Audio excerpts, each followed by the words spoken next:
Saludos, ¿qué tal? Muy buenas, bienvenidos a Entrevista 7. Una vez más abrimos una ventana para la actualidad, para hablar, para entrevistar a una persona desde nuestro punto de vista con mucho interés, ya no solo a nivel político, sino también a nivel personal, por la trayectoria que tiene. Rosa Aguilar Rivero, ¿qué tal? Muy buenas. Hola, buenas. Bueno, antes de nada, hemos pactado antes que podemos hablar incluso de tú, ¿no? Aunque siempre Claro usteamos los entrevistadores, pero hacía tanto tiempo que no nos veíamos, yo creo que al menos 2 años, ¿no? Por lo menos, ¿no? Sí, por lo menos 2 años que no nos veíamos. Bueno, una alegría volver a vernos, ¿no? Bueno, y te iba a decir que encima te encuentro claramente bien, ¿no? Entiendo que te veo muy contenta. Esta semana, además, has anunciado que dejas la política y la verdad, no sé si creérmelo o no, te creo, pero no sé si será así. Pues así, yo he dicho que dejaba de estar en la primera línea de la política y eso es justamente lo que voy a hacer. No voy a estar en la política institucional, que he estado muchos años ya, y ahora toca trabajar, porque eso voy a seguir haciéndolo, en el espacio de la política, pero desde otros lugares y en otros temas, y no en esa primera línea de visibilidad. Vamos a ir recorriendo, por supuesto, la trayectoria política personal, evidentemente va vinculada la una a la otra de Rosa Aguilar. Decía que para muchos es un poco increíble, ¿no? Porque estudiaste Derecho, eres abogada, pero has estado tantos años vinculada, sigues todavía vinculada a la política. Yo no sé si es un cambio de vida o un cambio radical, y no sé si lo has asimilado del todo o lo habías pensado mucho. Sí, lo he pensado hace ya tiempo, lo hablé con mi familia, con amigos y amigas, y también, lógicamente, lo hablé con quien en ese momento era responsable del Partido Socialista, y luego pues lo hablé con Juan Espada y le dije que yo me quería ir, y era una cosa que no era nueva, porque yo ya anuncié en su momento al secretario general de Córdoba en aquellos entonces, Antonio Ruiz, que esta sería mi última legislatura, porque es normal. La política llega. Yo nunca pensé que iba a estar tanto tiempo en puestos de responsabilidad, pero hay un momento en que te tienes que marchar con absoluta normalidad, lo mismo que llega. Y yo quería justamente hacer eso, marcharme con normalidad, con tranquilidad. He tomado la decisión, la he comunicado y bueno, pues feliz y contenta de haber hecho aquello que había dicho y aquello que había hablado con quienes yo quiero y quienes lógicamente me dieron su opinión en su momento. Una vida política tan cargada de trabajo, ¿no? de cometidos a nivel de responsabilidad, como bien marcas, y te vas, te voy a decir de una manera muy discreta, ¿no? ¿Puede ser? ¿Querías hacerlo así? Sí, pero es que eso es lo normal. O sea, es verdad, yo he tenido muchas responsabilidades en la política, he tenido esa suerte y esa responsabilidad a la par, pero hay que irse pues como se llega, con normalidad. Si es que no pasa nada por irse de la primera línea de la política, por no estar ya en el campo institucional y poder seguir trabajando en otras cosas que también, lógicamente, desde ellas puede ayudar a mejorar la vida de la ciudadanía, que es lo realmente importante. Así que bien, y lo decidido así es. Estudiaste tu carrera de Derecho. Bueno, vamos a ir ahora un poco a los inicios porque podemos decirlo además porque te conservas muy bien.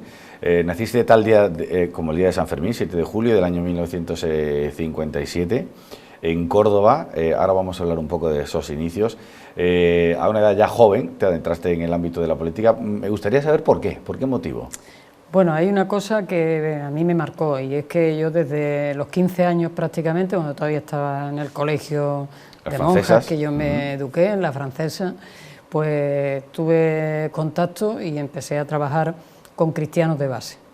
Y entonces justamente ese compromiso social para con los demás, lo que a mí me lleva luego a dar el paso a la política y a querer comprometerme más en aquel momento pues en la lucha por las libertades y por la democracia, y luego ya pues sucesivamente a lo largo de los años asumiendo distintas responsabilidades. Pero es ese momento de los 15 años donde te das cuenta, cuando descubres que bueno, que no puedes decir aquello que piensas, que hay personas que van a la cárcel por ello y que tú quieres que haya libertad y que quieres que todos podamos mejorar la vida, y te encuentras alrededor personas que lo están pasando mal, y en ese espacio de los cristianos de base pues yo descubro realmente que desde lo que significa el humanismo, desde lo que significa la solidaridad, desde lo que significa el compañerismo y trabajar con los demás, pues solo en la vida no se puede hacer nunca nada, hay que sumar fuerzas y esfuerzos con el resto de las personas que tengan un compromiso como el tuyo, y por lo tanto pues es ahí donde yo empiezo a dar, digamos, mis primeros pasos hasta que al final me comprometo en la política, porque individualmente no puedes cambiar nada, y si quieres cambiar para mejorar la vida de la ciudadanía, pues tienes que organizarte y estar al lado de otros compañeros y compañeras para trabajar. Muchas veces la ideología, iba a decir, o el mensaje de la Iglesia, de alguna manera se manifiesta opuesto, ¿no?, precisamente a propósitos que se hacen desde ese tipo de formaciones, como puede ser el tema, diversos temas muy concurridos habitualmente, véase el tema del aborto, también el papel de la Iglesia ante la homosexualidad. ¿Todo esto cómo se cala o cómo se recibe? Bueno, eso se recibe desde una perspectiva de tomar decisiones. O sea, ahora hay leyes, afortunadamente, que regulan un conjunto de temas que conforman derechos para las ciudadanas y los ciudadanos, y nosotros estamos ahí en ese proyecto que impulsa todas esas medidas de carácter social y de reconocimiento de derechos a mujeres y al conjunto de la ciudadanía, independientemente de su condición, pues impulsándolas también. O sea, si es que la derecha no puede pensar que la Iglesia ni es su patrimonio, ni es solamente ellos lo representan, sino que aquí hay otras personas que creemos, y que desde la perspectiva de nuestras creencias, de los valores que sustentan nuestras creencias, entendemos que hay que caminar en la vida, que hay que conquistar derechos y que hay que conseguir un mundo más justo, más humano, más solidario, sobre la base de los valores que son los esenciales.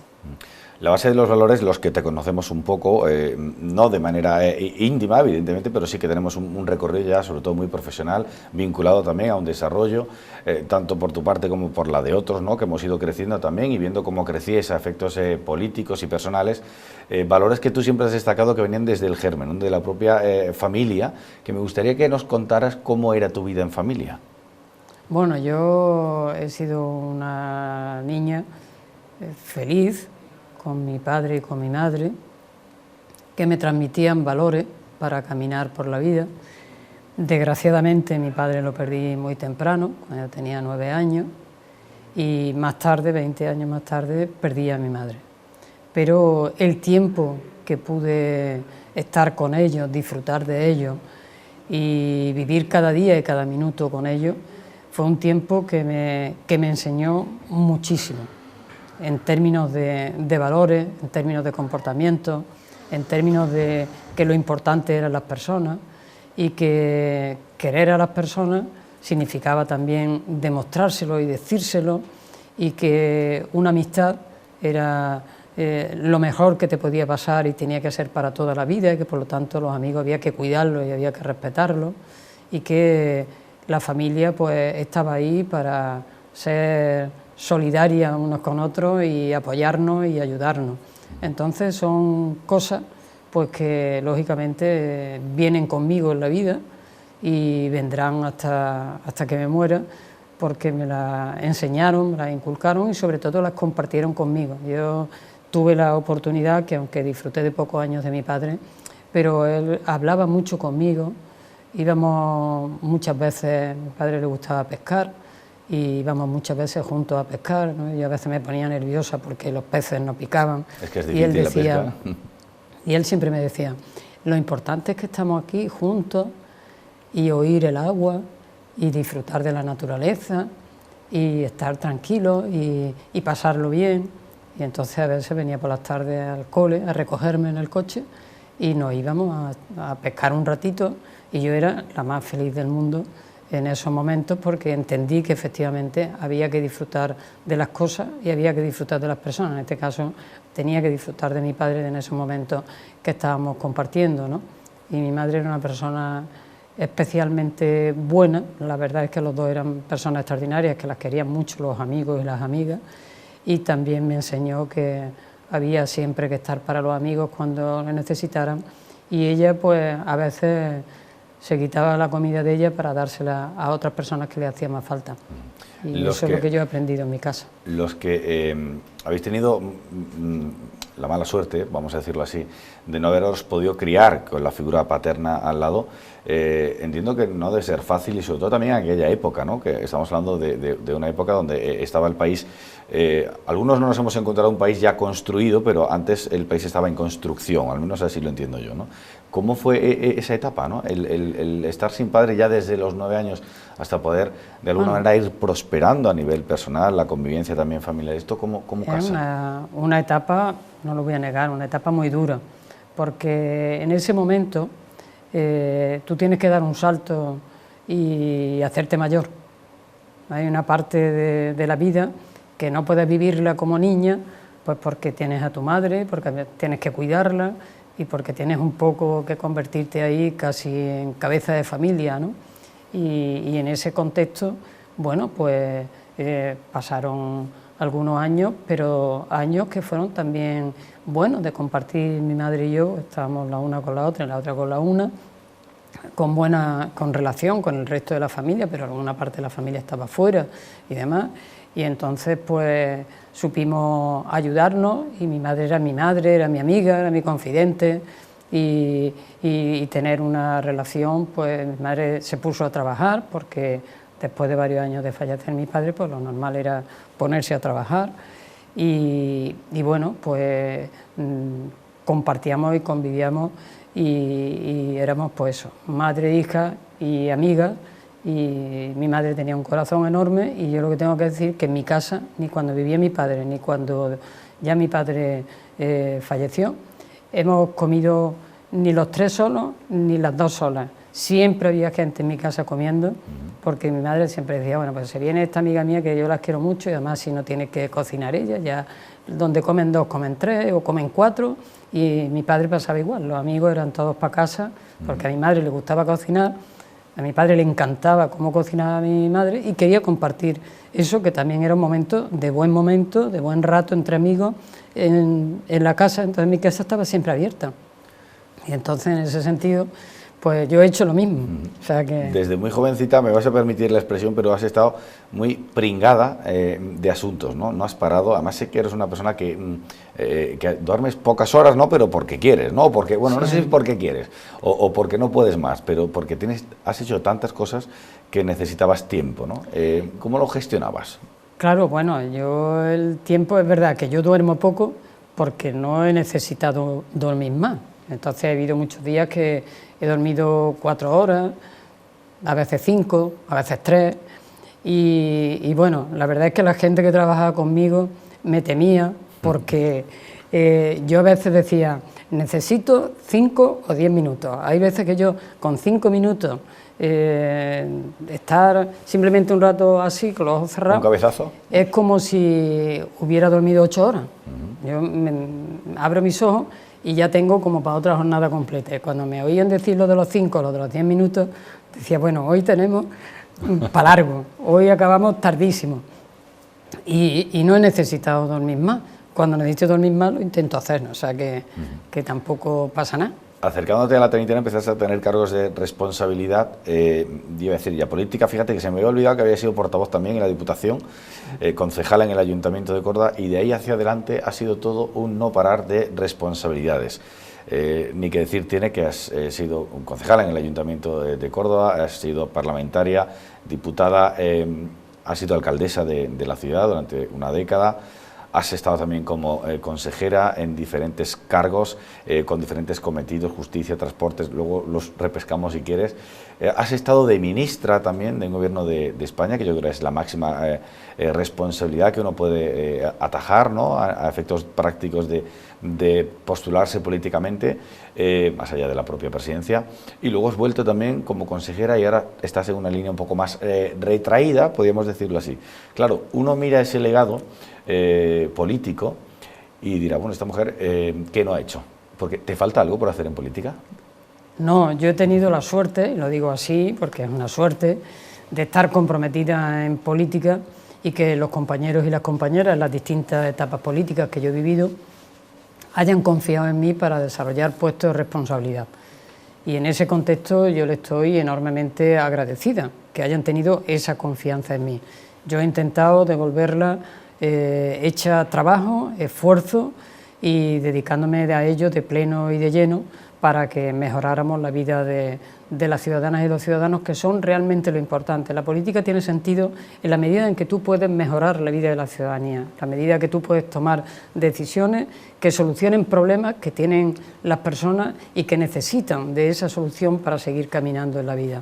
Y en ese contexto, bueno, pues yo no tengo nada más que agradecimiento a quienes confiaron en mí, agradecimiento a quienes formaron parte de mi equipo, que son fundamentales porque nadie hace nada solo, no nos engañemos, o sea, puedes tener la máxima responsabilidad y por tanto tienes la obligación de tirar del carro, ¿no? Y de ir hacia adelante y de hacer propuestas y de tomar decisiones que al final te corresponden a ti, pero tener equipos que te acompañen en lo humano, en lo personal y en lo político es lo mejor que te puede pasar y a mí me ha pasado eso.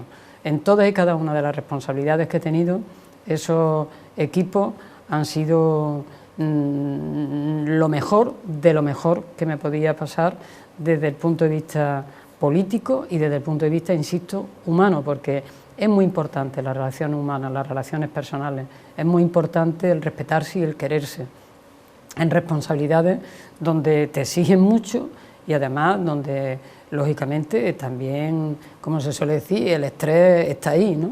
Y sin embargo, pues lo hemos hecho así y creo que hemos hecho un trabajo honradamente, dedicándonos plenamente y casi a veces las 24 horas del día a aquello que teníamos que realizar, a aquello que teníamos que hacer en Córdoba para cambiar la ciudad, para dar un impulso a Córdoba, para que Córdoba fuese un referente nacional e internacional en muchas cosas y en el resto de responsabilidades exactamente igual.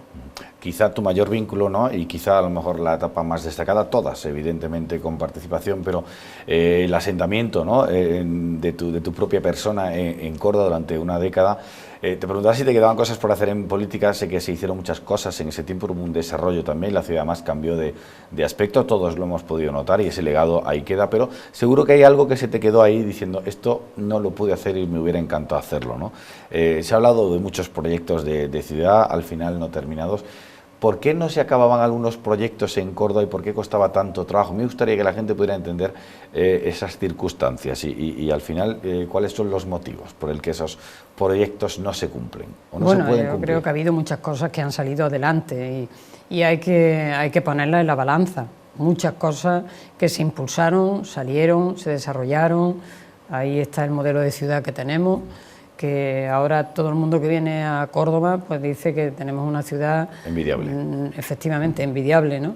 Y en ese contexto pues eso es el producto de mucho trabajo y de mucha apuesta de una ciudad, y ahí está el plan de Renfe, ahí está el plan del Río, que ahora todo el mundo lo disfrutamos y que costó su trabajo, que llegamos al acuerdo con la Junta de Andalucía, y Junta de Andalucía y Ayuntamiento hicimos realidad un espacio de Córdoba para disfrutar que entonces no se podía disfrutar, ni se podía pensar que podía además eso llegar hasta donde ha llegado, ¿no? Porque ahora es una zona también, que es lo que intentábamos, con todo lo que significó la actuación en el casco histórico y el casco antiguo y toda la zona de la Ribera, era también que floreciera el desarrollo económico, empresarial y que hubiera más oportunidades, más empleo. Yo creo que todo eso se consiguió. Siempre hay cosas, a veces hay proyectos que no salen por más que le pones trabajo, esfuerzo, cariño y corazón. Y yo lo he dicho en más de una ocasión ya, esta debe ser la tercera o la cuarta, que no es que diga esto, no, pero yo creo que le hubiera venido muy bien a Córdoba el tener un palacio de congreso. Y no pudo ser el palacio de congreso a la otra orilla del Guadalquivir, y no se realizó, pero yo creo que le hubiera venido bien porque nosotros somos un referente turístico de primer orden. Ahora tenemos un palacio de congreso extraordinario y en ese contexto pues no nos podemos quejar, pero hubo muchos proyectos que salieron, ahí se puede ver en Córdoba, y hubo un espacio como el Parque Joyero, donde bueno, pues se dio también un impulso decisivo y decidido a la joyería cordobesa, que lógicamente genera empleo en nuestra tierra y que es un referente, sin lugar a dudas. Y en ese contexto, bueno, pues se ejecutaron muchísimos proyectos que hoy se disfrutan y se ven en la ciudad. Y ese que quedó ahí, que no se pudo materializar, pues tenemos otros que sí se materializaron. Y ahí también tenemos el C3A, que es un espacio que yo estoy convencida que irá creciendo paso a paso, y cuando pasen varios años nos alegraremos de tenerlo en Córdoba, y otras muchas, Medina Zahara, Patrimonio Mundial de la Humanidad. Es decir, que tenemos Córdoba muchas cosas conseguidas y no tenemos que lamentarnos por aquello que no pudo ser. Es evidente, ¿no? Y así lo reflejamos, ¿no? Yo además tuve la oportunidad de vivir coetáneamente la actividad periodística durante tu etapa como alcaldesa. Por cierto, brutal la intensidad de todo lo que desarrollabais. Te lo tengo que decir a nivel personal, alguna vez lo hemos comentado, pero era incansable, era inagotable todo lo que se hacía. Y yo creo que es una etapa muy próspera para la ciudad de Córdoba, prueba de ello que ese legado ahora mismo es difícil de igualarlo a efectos de practicidad, de cometidos, de iniciativas, y todo esto se puede constatar, ¿no? Sí es cierto que dejaste de estar en Córdoba, ya por circunstancias. No sé si fue el momento quizá más duro a lo mejor de tu etapa, cuando uno se presenta con una intención y pierde lo que creía que tenía ganado. Bueno, a ver, yo me fui siendo alcaldesa de la ciudad, después de que durante 3 elecciones pues hubiéramos conformado gobierno, y me fui a la mitad del mandato, y había una cuestión que yo creo que era evidente. Ya había algún tiempo en el que yo había manifestado públicamente, bueno, pues que no me sentía del todo identificada con el proyecto en el que estaba, y que eso era una situación que acontecía y que estaba ahí, y bueno, yo también sabía que era mi última legislatura y que tenía que favorecer el relevo antes de tiempo para que también se pudiera seguir el trabajo por el compañero que iba a coger ese testigo. Todo eso yo me lo había planteado, pero fundamentalmente que hubo un momento en el que el proyecto de Izquierda Unida dio un giro importante y yo no me sentía en él, y esto lo sabía Pepe Griñán, que era amigo mío de hacía mucho tiempo, y que además en aquel momento, cuando supo aquello, él ni siquiera pensaba en ese momento ser presidente de la Junta de Andalucía. No lo era, era consejero además. Efectivamente, cuando fue presidente de la Junta de Andalucía, pues el que me conocía del trabajo que realizaba y de hacía muchísimos años, pues me pidió que formara parte de su proyecto. Y yo pensé en aquel momento que era el momento, por más que me causara un dolor tremendo, derramé muchísimas lágrimas en aquellos días, por Córdoba, por la ciudadanía cordobesa, y entonces pensé que desde el ámbito de mi responsabilidad en la Junta de Andalucía también podía hacer muchas cosas por mi ciudad, por Córdoba, y que en ese sentido iba a trabajar por Córdoba y por toda Andalucía. Y entonces di el paso y bueno, pues cedí el testigo de la alcaldía y yo me fui a la consejería. Es también llamativo porque cuando decides dejar, ¿no?, o estar vinculada a esa coalición de izquierdas, Izquierda Unida, empieza, no sé si lo podemos decir así, ¿no?, pero empieza a lo mejor una nueva trayectoria en el seno de esa coalición. No sé si te identificas mucho con lo que ahora hay, pero parece que fue menguando todo ese interés o toda esa adhesión que podía tener por ciertos sectores de la izquierda. No sé si fue una especie de caída, no digo en picado, pero sí muy progresiva. Bueno, yo por respeto a quienes fueron mis compañeros y mis compañeras en Izquierda Unida, yo no voy a hacer ninguna valoración. Yo muestro el agradecimiento cuando me depositaron toda la confianza. Yo cuando me marché lo primero que hice, lo normal, dejar mi acta de concejal, pertenecía a Izquierda Unida, por tanto la devolví a Izquierda Unida, y desde ese respeto yo no voy a valorar lo que luego, el devenir luego de la coalición y la realidad que se ha podido producir, porque yo estoy en otro partido político y me parecería pues una falta de respeto a quienes fueron mis compañeros y por lo tanto no lo voy a hacer. Yo lo que intento ahora es que allí donde estoy pues fortalecer con mi trabajo el partido y darle también las gracias a mis compañeros y a mis compañeras que han confiado en mí para darme tareas de gran importancia en el ámbito institucional a lo largo de estos años. Por lo tanto, yo no soy nada más que una persona agradecida, que allí donde he estado me he volcado al 100% y que he dado todo y más de lo que tenía. Me he entregado de pleno y de lleno. Esa es la verdad. ¿Te da en cualquier caso cierta nostalgia o cierta pena el devenir de esa formación? Lo digo por lo que han tenido que ir desarrollando a lo largo desde tu salida, vamos a decir, ¿no? Vamos a decirlo así, como un hito a lo mejor en esa trayectoria de esa formación. Pero ¿no te da cierta pena que Izquierda Unida haya perdido el peso que tuvo en una época importante para la historia, ya no solo hablo de los municipios, sino del propio desarrollo de España? Bueno, ahí han dado una serie de pasos, constituyeron Unidas Podemos y ahí están trabajando los compañeros y las compañeras y yo les respeto su trabajo y les respeto la política que realizan y yo, como digo, estoy en otro proyecto, el proyecto del Partido Socialista, con el que me identifico, en el que trabajo, ahora lo haré desde la segunda línea y arrimaré el hombro allí donde lo necesiten mis compañeros y mis compañeras y donde haga falta. En ese sentido, desde el respeto, yo no voy a juzgar cómo están otras organizaciones. Políticamente, pues cada uno hace su política, realiza sus propuestas, tiene su iniciativa y eso es lo que valora la ciudadanía. En el ámbito político, bueno, la llamada de Griñán, con quien tenías además una buena relación, que luego mantuviste, luego hablaremos, me gustaría también, la llamada también del presidente Zapatero, que, bueno, todas estas llamadas, ¿cómo se producen? De repente le llama a uno por teléfono, ¿es una llamada, es una comida? ¿Cómo se hace todo esto? No, normalmente es una llamada, es una llamada. A mí me llamó Pepe Griñán para decirme que formara parte de su proyecto. La verdad es que yo tengo que decir que el discurso que hizo de investidura parecía un discurso extraordinario, no en el fondo y en la forma, con unas propuestas realmente importantes en lo que significaba el progreso de Andalucía. Y luego pues hubo otra llamada en un momento determinado.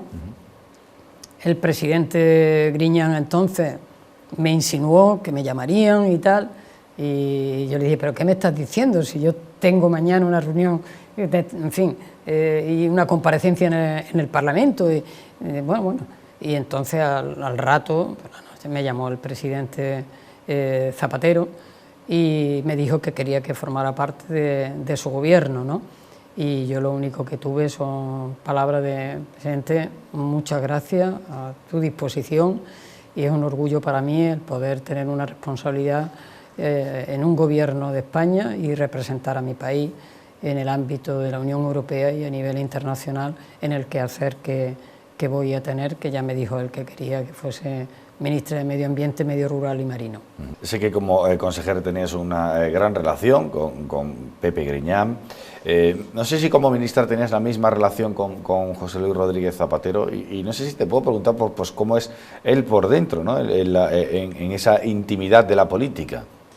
José Luis, el presidente Zapatero, la verdad que es una persona tremendamente cercana, tremendamente afable, que él hablaba con nosotros de manera normal y habitual y que nos tocó un tiempo duro y era una persona que estaba a las 24 horas pendiente de España. Sí que no dormía, él sí que no dormía, a veces pues había llamadas a las 4 de la mañana o a las 6 de la mañana, estábamos todos las 24 horas del día disponibles como era normal, porque es lo habitual en un gobierno de España, y el presidente viviendo en primera persona un sufrimiento del momento de crisis económica que estábamos viviendo, de la realidad que entonces había en la Unión Europea, bien distinta a la Unión Europea actual, que frente a la pandemia todos juntos han actuado y por lo tanto ha podido tener una respuesta para el conjunto de los países que forman parte de la Unión. En aquel momento de crisis económica no fue igual y entonces el sufrimiento fue muchísimo mayor y en ese contexto pues el presidente, desde su preocupación permanente las 24 horas del día, tenía una relación con nosotros extraordinaria y bueno, había también un vicepresidente al que yo siempre he querido muchísimo, he admirado muchísimo toda la vida, que era Alfredo Pérez Rubalcaba, que ya no está desgraciadamente entre nosotros, pero que era un ser humano excepcional, extraordinario, y un político, yo digo, como poco ha habido en este país. Y en ese contexto, pues también con Alfredo, vamos, era diario la relación, la conversación, en fin, estábamos todos unidos y se trabajaba muy bien en el ámbito del gobierno con compañeros y compañeras que estábamos todos ahí aguantando la situación que había, que no era responsabilidad del gobierno de España ni mucho menos, sino que era una crisis a nivel mundial y a nivel europeo especialmente, y donde la Unión Europea entonces no reaccionó arropando a todos los países, sino exigiendo más y más, y era una situación de una dificultad extraordinaria, y ahí estábamos todos a sabiendas de que era un tiempo difícil, pero a dar la cara porque España lo merecía. Contexto muy desfavorable. Ha cambiado la política, el rumbo también de la propia Unión Europea, también con esto que está sucediendo ahora, por desgracia, esa crisis en Ucrania. Digo crisis provocada por esa invasión de Rusia, donde parece que ya hay un ritmo mucho más uniforme por parte de todos y una idea mucho más común, ¿no?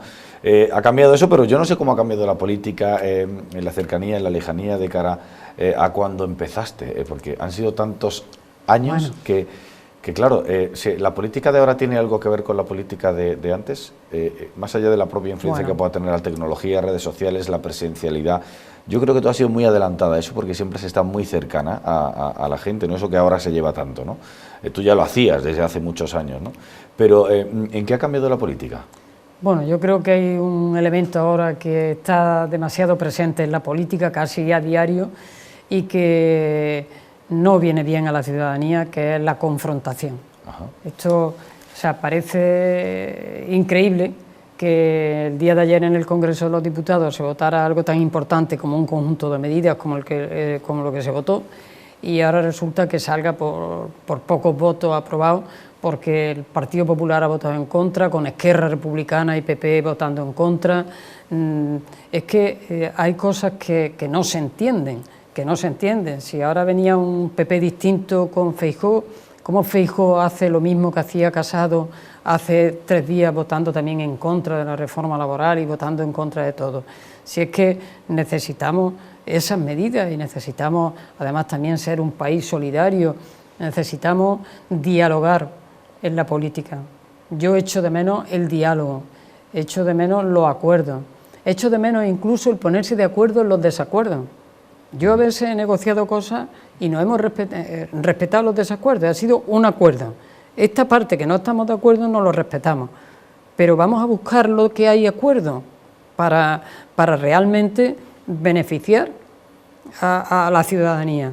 Y yo creo que hay un hartazgo en el pueblo español de tanta confrontación que nos lleva a ninguna parte. Pero también es verdad que el Partido Popular está en la posición que está y que además hay una extrema derecha populista que nos lleva a ninguna parte y entonces nos lleva al precipicio. Entonces, ¿hay dificultad? Sí, pero hay que hablar, hay que dialogar, hay que negociar y hay que acordar. Y no decir si uno acuerda con A, con B o con C, sino que hay que acordar, hay que ponerse a disposición de sacar las cosas para adelante. Y sacar las cosas para adelante significa un esfuerzo. Y también yo a veces echo de menos las relaciones personales, porque yo he estado negociando muchas veces con todos los partidos, con todos. Cuando yo era portavoz en el Congreso de los Diputados, hablábamos con todo el mundo. Y nadie echaba en cara si hablábamos con unos, con otros, como ahora pasa, que si usted habla con no sé quién, que si usted vota con no sé cuánto. Esto siempre ha pasado. Todo el mundo ha hablado con todo el mundo. Todo el mundo ha negociado con todo el mundo. Pero nadie se lo ha echado en cara a nadie.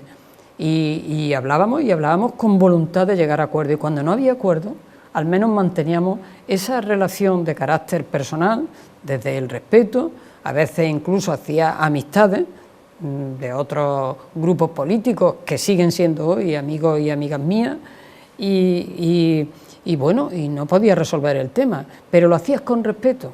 Es que ahora mismo ese elemento falta en la política y es esencial y fundamental para hacer un cambio. ¿Te da la sensación de que esa falta de respeto de la que hablas, ¿no?, es porque ha cambiado mucho el discurso político y se ha hecho un discurso un poco más, voy a emplear una palabra un poco fuerte, pero más violento que antes? ¿Esto ha desmejorado a lo mejor también la visión que tenemos los ciudadanos de cierta parte del propio cariz político?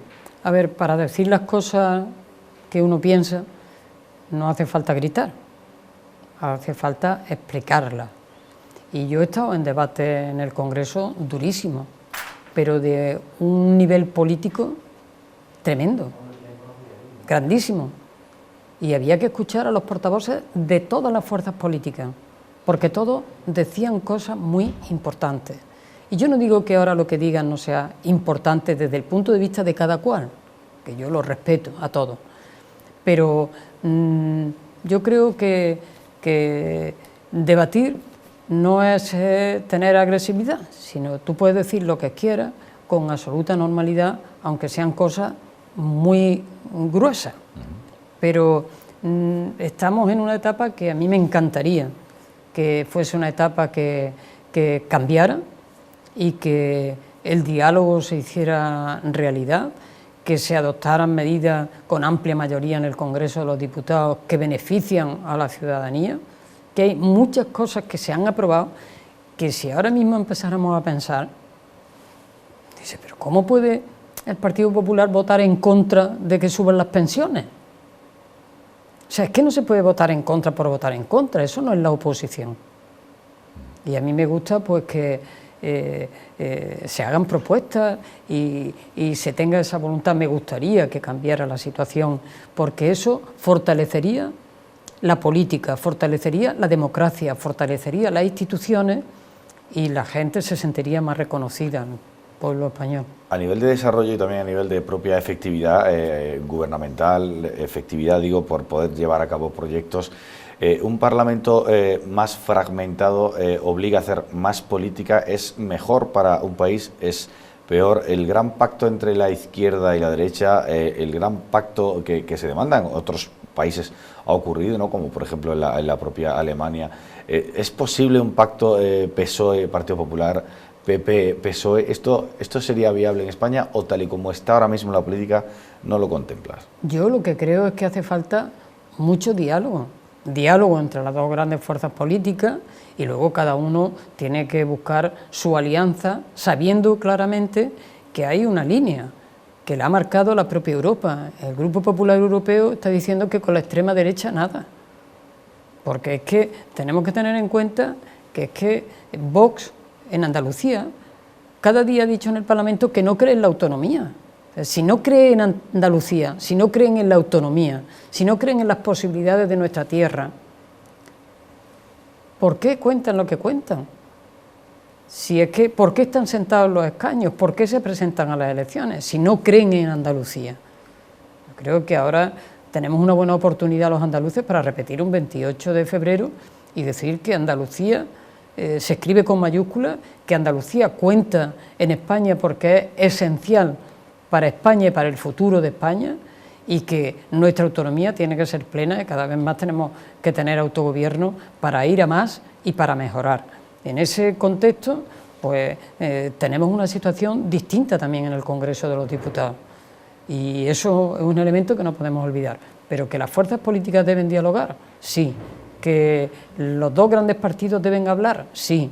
Que hay cosas que se puede llegar a un acuerdo y cosas que no. Pero hablar y dialogar siempre, como también hay que dialogar con el resto de fuerzas políticas, pero la línea no la pongo yo, la ha puesto el propio Partido Popular Europeo diciendo que con la extrema derecha nada.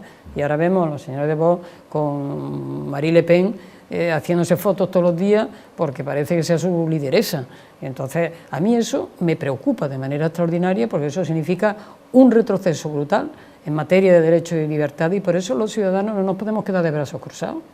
Tenemos que evitar que eso ocurra y que nos repercuta negativamente en nuestra vida. Y yo espero que haya una importante movilización en Andalucía para evitar esa situación que se puede producir de Moreno Bonilla con Olona, de vicepresidenta gobernando Andalucía, y entonces pues nos vamos a enterar y luego no nos podemos quejar. Entonces la gente progresista, la gente de izquierda, la gente que quiere que haya tranquilidad y mejorar esta Andalucía, una Andalucía más humana, más solidaria, más justa, donde haya oportunidades para nuestros jóvenes y demás, pues tiene que salir a votar el día 19 de junio y saber que estamos en peligro, que nos estamos jugando mucho.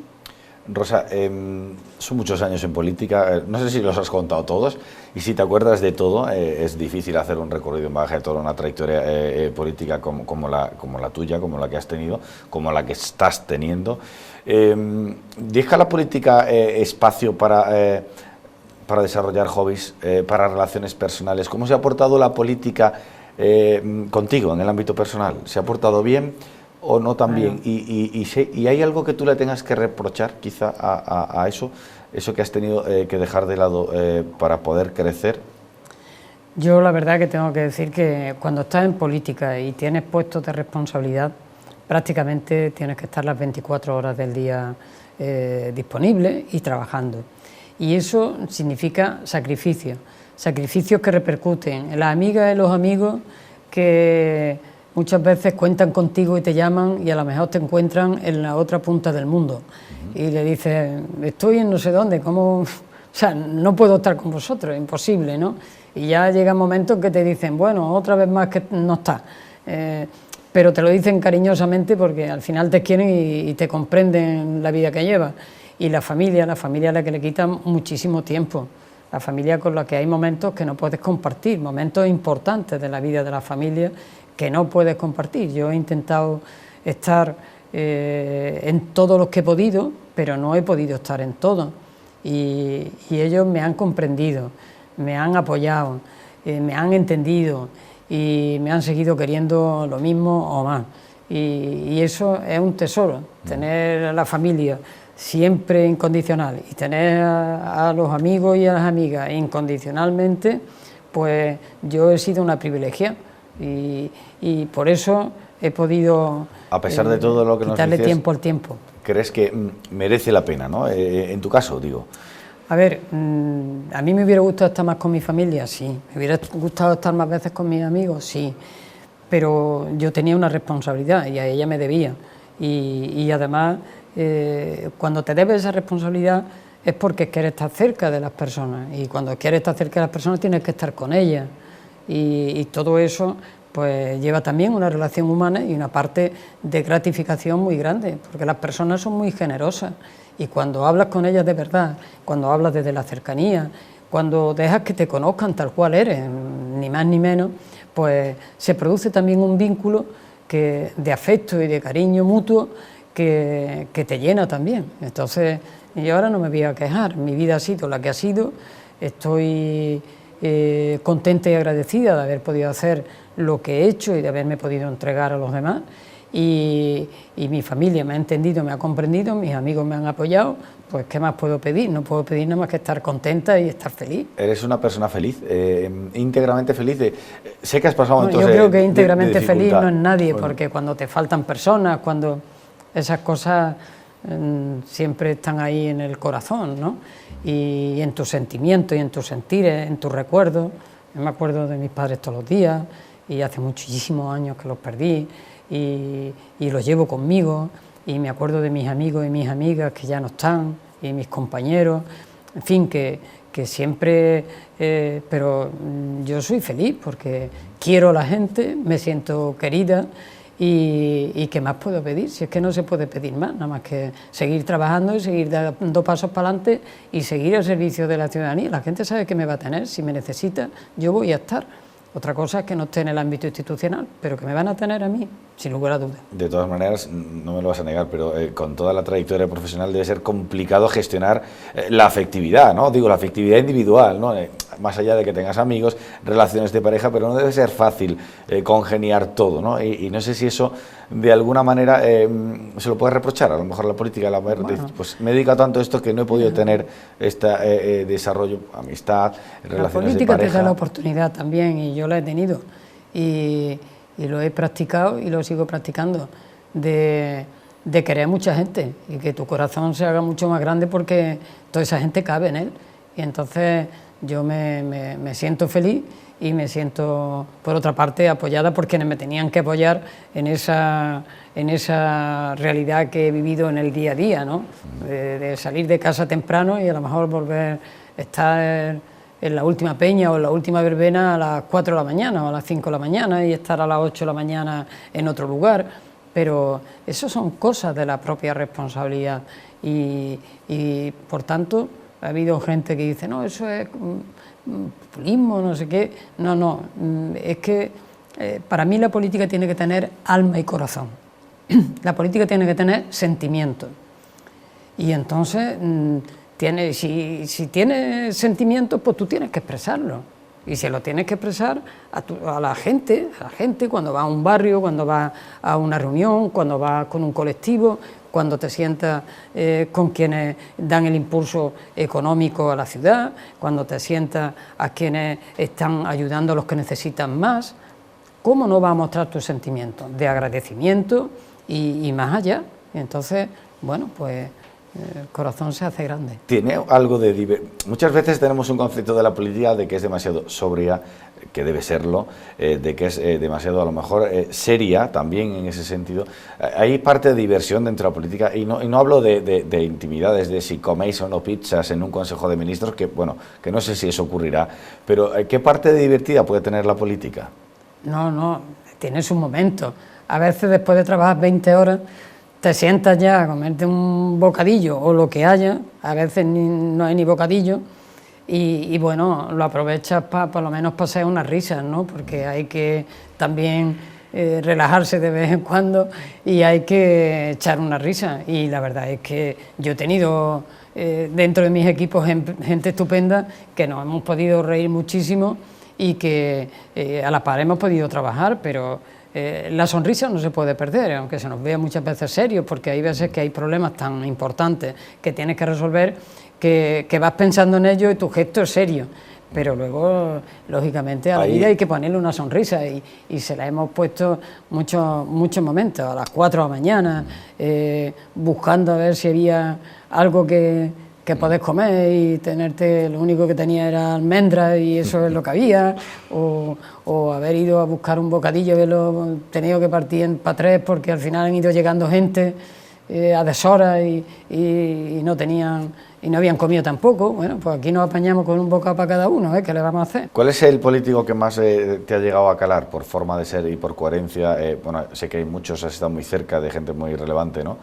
Pero ¿cuál es el que más dices, pues yo quería ser como él, o es la persona con la que más afinidad he podido tener?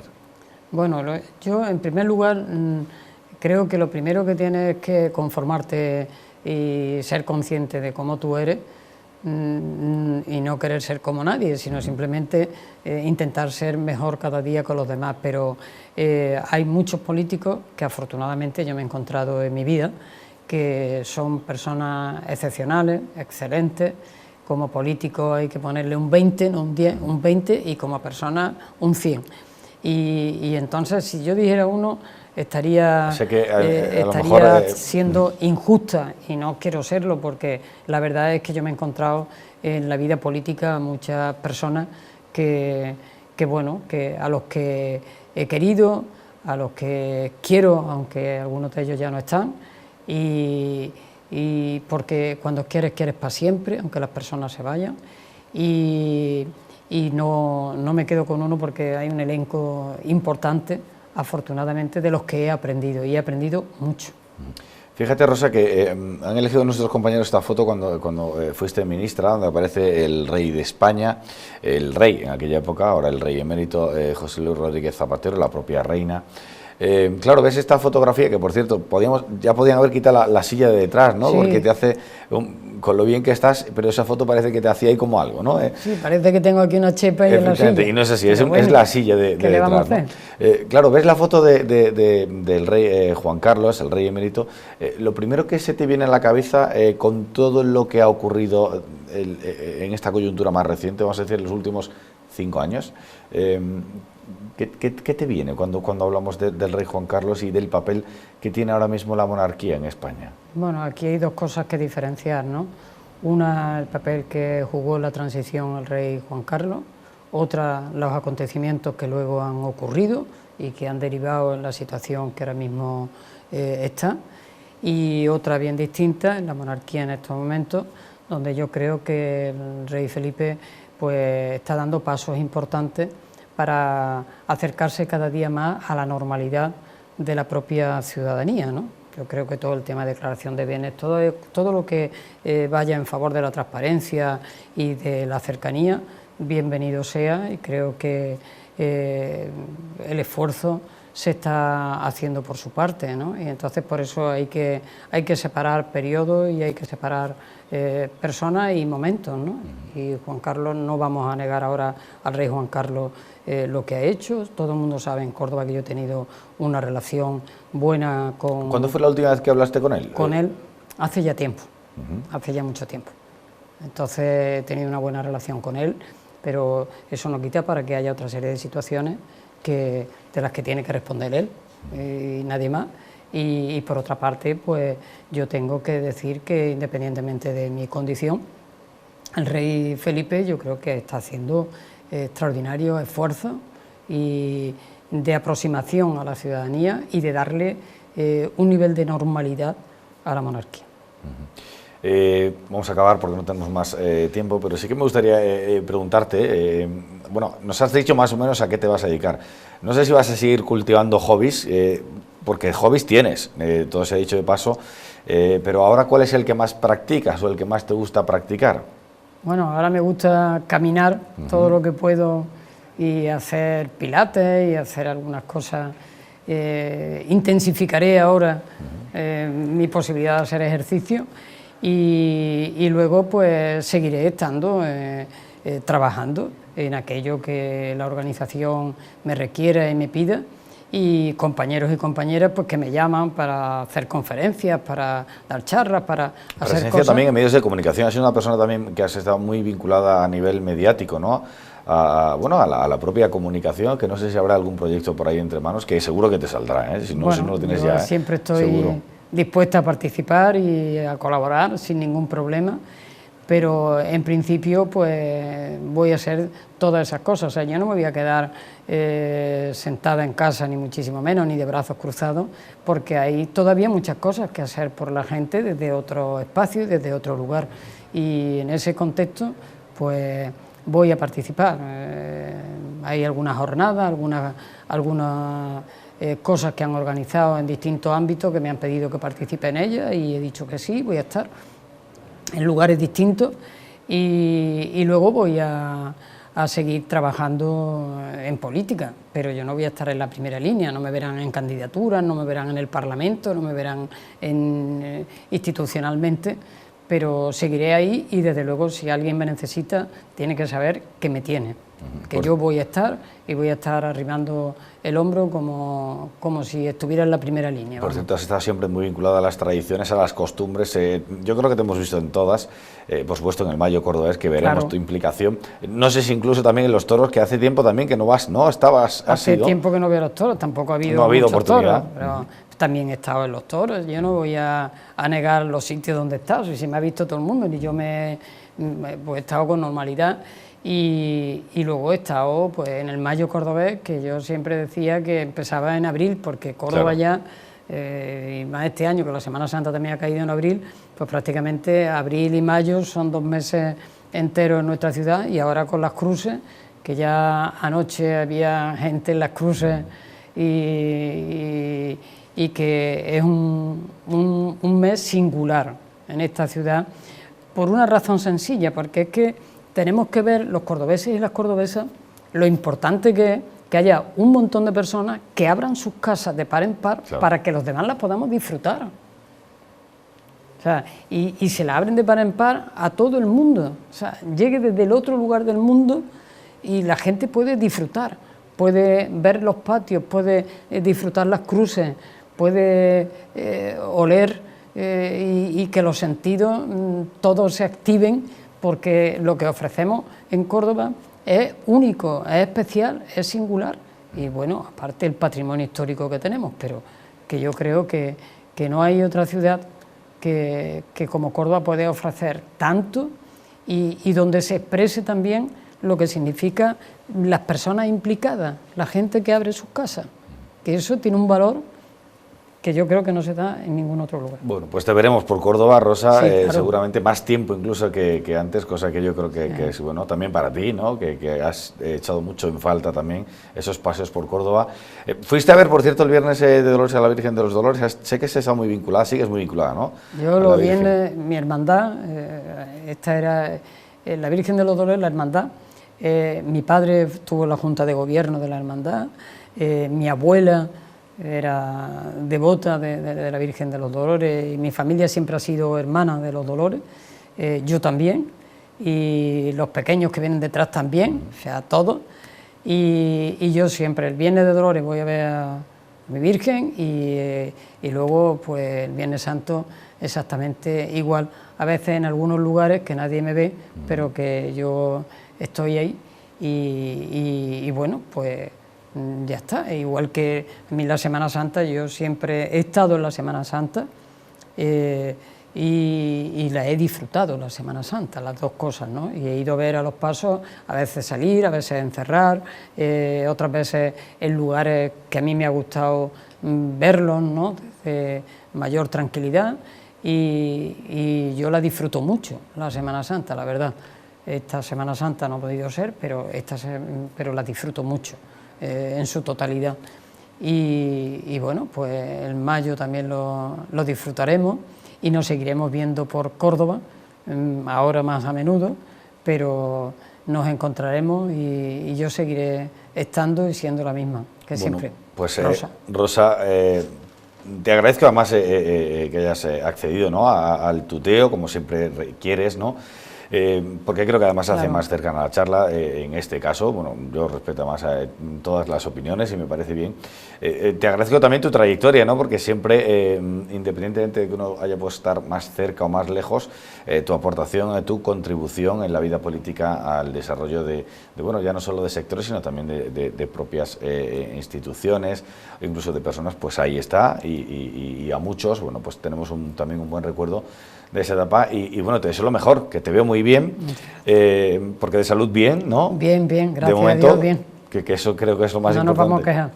Pues nada, que siga así. Ha sido un placer que hayas estado con nosotros aquí en Entrevistas 7, por cierto, la primera entrevista que has concedido desde que anunciaste que te ibas, ¿no? Si no tengo mal entendido, ¿no? Sí, en la televisión sois vosotros quien he visitado y aquí estoy agradecida y contenta y feliz de haber podido trasladar pues todo aquello que siento e incluso haber podido abrir un poquito la puerta de mi corazón en relación a mi familia y a mi vida. Sé que eres una persona más que has sido muy discreta y que yo creo que eso también honra también porque bueno, has estado muy volcada en tu acción política y eso es de agradecer. Disfruta ahora, Rosa, que tendrás mucho más tiempo y gracias por haber estado con nosotros. Gracias a vosotros siempre. Bueno, gracias también a todos ustedes, a todos nuestros telespectadores que han querido, ¿no? Compartir con nosotros este rato, o los que quieran, porque luego esto se podrá reproducir, como siempre decimos, a través de plataformas digitales. Ha sido un lujo poder estar este rato también charlando en Entrevista 7 con Rosa Aguilar. Volveremos a abrir esta puerta, Dios mediante, a otro tipo de personajes, a otro tipo de protagonistas y siempre en este mismo escenario. Hasta entonces, como siempre solemos decir, procuren ser felices. Adiós.